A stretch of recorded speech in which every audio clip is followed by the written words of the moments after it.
উগান্ডাতে না একজন রাষ্ট্রপতি ছিলেন, তার নাম হচ্ছে জেনারেল ইদি আমিন। তিনি গণহত্যা চালিয়েছেন, কয়েক হাজার কয়েক লাখ মানুষকে হত্যা করেছিলেন এবং ভারতীয় বংশভূত যারা ওখানে ছিলেন, যারা সেখানে ব্যবসা ট্যাবসা করতেন, তাদেরকে তাড়িয়ে দিয়েছিলেন। সেই ইদি আমিনকে পরবর্তীকালে সেখানকার সরকার ফেরত আনতে পারেনি। তিনি আরব কান্ট্রিতে তিনি পরবর্তী শেষ জীবনটা কাটিয়েছিলেন। তিনি গণহত্যা করেছিলেন। এটা ইতিহাস বলে যে সবচেয়ে বড় গণহত্যাকারীদের মধ্যে ইদি আমিন একজন। সেটাকে কিন্তু ভারতীয়রা নিন্দা করে যে তাকে কি করে শেল্টার দেওয়া হয়।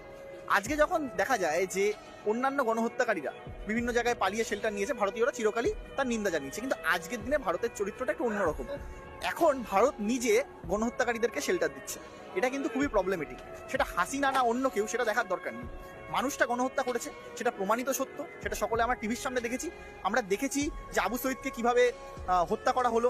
রাস্তার সামনে তিনি খোলা হাতে দাঁড়িয়েছিলেন, তিনি আলিঙ্গনের মুদ্রায় দাঁড়িয়েছিলেন, সেখানে তাকে গুলি করে হত্যা করা হয়েছে।